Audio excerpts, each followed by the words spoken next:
பொதுவாக வந்து இப்போ நிறைய பழமொழி பேசிட்டு இருக்கோம் இல்லையா? இப்போ ஒரு பழமொழி இல்லையா, அதாவது முன்னோர்கள் சொல் வந்து முன்னே கசக்கும் பின்னே இனிக்கும்னு சொல்லுவாங்க. இல்ல சொல்லும் போது இந்தானே இனிக்கணும், ஏன் பின்னாடி இனிக்குது அப்படின்ற ஒரு கேள்வி வரும். கண்டிப்பா இதுக்கான விளக்கம் இல்லை. கண்டிப்பா சொல்றேன். அனைவருக்கும் வணக்கம். பாரம்பரிய திருவள்ளுவர் குல வம்சம் பிரசன்ன ஜோதிடர் சுபமாரிமுத்து திருப்பூர்ல இருந்து இந்த பதிவு உங்களுக்காக. இந்த ஆதிகால பழமொழி இல்லைங்கம்மா, முன்னோர்கள் சொல் முன்னே கசக்கும் பின்னே இனிக்கும்னா என்னன்னா, ஒரு பள்ளிக்கூடம் போயிட்டு இருக்கக்கூடிய பொண்ணு ஏதாவது வந்து யாராவது கூட சின்ன சின்ன தப்புகள் செய்வாங்க. படிப்பை விட்டுட்டு விளையாட்டுத்தனமாக எதையாவது ஒன்று பண்ணிடுவாங்க. அந்த தப்பெல்லாம் பண்ணக்கூடாதுன்னு பெரியவங்க சொல்லுவாங்க. சின்ன பிள்ளைகளாக இருக்கனால தாத்தா சொல்கிறதெல்லாம் நம்ம கேட்டுட்டு இருக்கக்கூடாதுன்னு அவங்க தாத்தா தான் முன்னோர்கள். இந்த தாத்தா சொல்கிறதையெல்லாம் சும்மா எப்போ பார்த்தாலும் அவர் ஏதாவது ஒரு குறை சொல்லிகிட்டே தான் இருப்பார். அவர் சொல்கிறதெல்லாம் நான் கேட்க மாட்டேன் போ அப்படின்னு அந்த பிள்ளை சொல்லும். அப்போ என்னென்னா, தாத்தா சொல்கிறது கசப்பாக தெரியும். முன்னோர்கள் சொல் முன்னே கசக்கும் பின்னே இனிக்கும்னா என்ன அப்படின்னா, அந்த பொண்ணு போய் ஒரு தன்னுடைய சுய புத்தியை இருந்தும் கூட ஒரு விளையாட்டுத்தனமாக போய் ஒரு தப்பு செஞ்சு அந்த தண்டனை அனுபவிச்சுட்டு வந்ததுக்கப்புறம் அடடே நம்ம தாத்தா அன்னைக்கு சொன்னாரே, நாம் அன்னைக்கு கசப்பாக எடுத்துட்டோமே, இன்னைக்கு நம்ம தாத்தா சொல்கிறத கேட்டிருந்தா நம்மளுக்கு இந்த தண்டனை அனுபவிச்சிருக்க மாட்டாங்களேன்னு சொல்லி அந்த முன்னோர்களை நினச்சி பார்க்குமா. அப்போ பின்னே இனிக்குமா.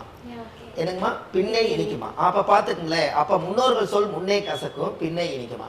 அப்போ பெரியவங்க பேச்சை கேட்டால் அவங்க ஆழ்ந்து யோசனை பண்ணி எது தப்பு எது ரைட்டுன்னு பார்த்து தானே அவங்க சொல்லுவாங்க.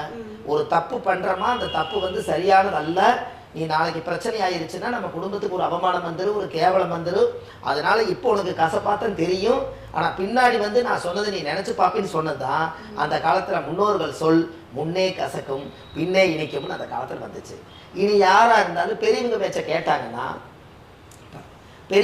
யாராவது கேட்டாங்கன்னா அவங்க வாழ்க்கையில் இனிமேல் வருங்கால குழந்தைகள் பெரியவங்களுடைய சொல்லு கேட்க கேட்க அவங்களுக்கு முன்னோர்கள் செல் மலை நெல்லிக்காய் மாறிடலாம்.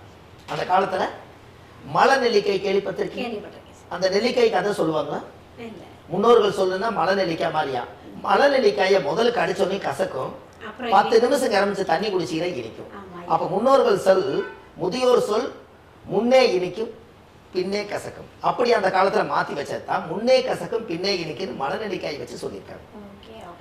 நாட்டு நெல்லிக்காயில அது வராது, மலை நெல்லிக்காய். அந்த நெல்லிக்காய் எப்ப யாருக்கு அடிச்சாலும் ஃபர்ஸ்ட் கசக்கும், அப்புறம் தண்ணி குடிச்சோன்னே சர்க்கரையாட்ட இனிக்கும். அப்ப இதுதான் பெரியோர்கள். அவங்க அன்னைக்கு சொன்னதெல்லாம் முதல் கசப்பா தெரியும், வாழ்ந்து பார்த்ததுக்கு அப்புறம் பட்டதுக்கு அப்புறம் தான் புத்தி வரும்னு சொல்றாங்க இல்லைங்களா, அதுக்கப்புறம் பின்னே இனிக்கும். இதுதான் அந்த காலத்துல பழமொழி. இப்பதான் வந்து இதை பார்த்துட்டு இருக்கவங்களுக்கு எப்படின்னா, ஒரு தாத்தா பாட்டி இருந்து ஒரு பழமொழியை சொல்லி திட்டி அதுக்கப்புறமா புரிய வைப்பாங்க. ஸோ இந்த காலத்துல நிறைய தாத்தா பாட்டிஸ் இருக்குது இல்ல, பழமொழிகளை கம்பேர் பண்ணி யாரும் பேசுறது இல்ல. கண்டிப்பா நீங்க சொல்லக்கூடிய இந்த வீடியோ வந்து எல்லாருக்குமே ஈஸியா கிடைக்கும். எல்லாரும் தலைமுறையா நல்லா இருக்கணுங்க. பழமொழின்றதை தாண்டி ஒரு அறிவுரையா போகுதுங்க. இது கேட்கும் போதே அவங்களுக்கு ஒரு பூரிப்பா இருக்குது. நாம ஒரு தப்பு பண்ணிருப்பாங்க ஒரு பையனோ பொண்ணோ, அவங்களுக்கு இந்த பதிவு வீடியோ போகும், அவங்க புத்தி சொல்லியிருப்பாங்க, அப்ப தெரியாது, வெக்கத்தை விட்டுட்டு தாத்தா கிட்டே போய் மன்னிப்பு கேட்க முடியாம இருப்பாங்க. அப்ப இந்த பதிவு போகும்போது முன்னோர்கள் சொல் முன்னே கசக்கும் பின்னே இனிக்கும்னா, அடடா அன்னைக்கு தாத்தா சொன்னாரே, இவரு அதான சொல்றாரு, சுபமாரிமுத்தும் அதான் சொல்றாரு, அன்னைக்கே நம்ம தாத்தா சொன்னது ஒரு நிமிஷம் நிறுத்தி கேட்டிருந்தா எனக்கு இந்த வேதனை வந்திருக்குமான்னு தெரிஞ்சுக்குவீங்க இல்லையா? சரி, பட்டவங்களுக்கு ஓகே, இனிமேல் படாதவங்களுக்கு இந்த பதிவு வந்துச்சுன்னா அவங்க சரியாயிக்குவாங்க, யோசிக்க ஆரம்பிச்சிருவாங்க. சரிங்களாமா? நன்றி.